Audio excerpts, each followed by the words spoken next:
Good morning guys. Ayan. Nandito ako sa sa shop ng asawa ko. Ayan, sa shop ni Apolinario. Yan yung mga ginagawa nila. Ayan guys. Ayan, washing machine. Ayan. Nire-repair niya yung dryer tsaka yung nito. Ayan, inaayos niya para sa amin. Kaya ako hindi na ako bumibili ng mga gamit. Kasi repair lang ni Polly yan. Yan guys. Yan. Ganito kakalat ang shop. Kapag shop talaga na is makalat siya. Yan guys. Yan. Yan ang shop ng asawa ko. Mababa lang siya maningil guys. Hindi siya naniningil ng mura lang, mababa lang po siyang maningil. Yan. Yan yung mga parts ng electric fan. Ito naman yung mga binibenta niya. Yan guys. Yan ang binibenta ng asawa ko. Ganyan talaga Yan. Tapos ito yung mga parts. Yan, mga parts.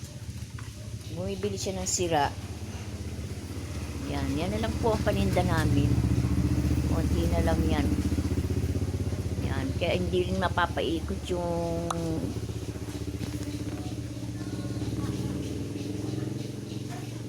yan, hindi rin napapaikot ang kanyang pangpuhunan dahil panggastos lang. Ayan guys. Yan lang po ang kanilang namin. Yan, wala naman kaming ganong tinda guys. Yan, yan inaayos niya po yung washing. Ayan guys. Ayan guys. Yan ang aking shop. Ganyan po ganyan ang shop. Wala kayong makikita ang shop na mali hindi magulo. Kasi talagang kalkal ka ng kalkal sila ng mga gamit. Yan guys. Okay guys. Yan po ang ito po ang shop. Madalang ang customer ngayon kasi mga walang pera guys. Yan. Yan, mababa lang po maningil ng asawa ko at hindi po siya nanloloko ng kanyang mga customer. Pwede siya magbalik kapag may nagkaroon ng problema, ibinabalik niya po yan guys. Inaayos niya ulit. Yan. Yan. Thank you guys for watching. Yan. Ayun, may ng wash mo. Yan guys, ang gamit. Yan.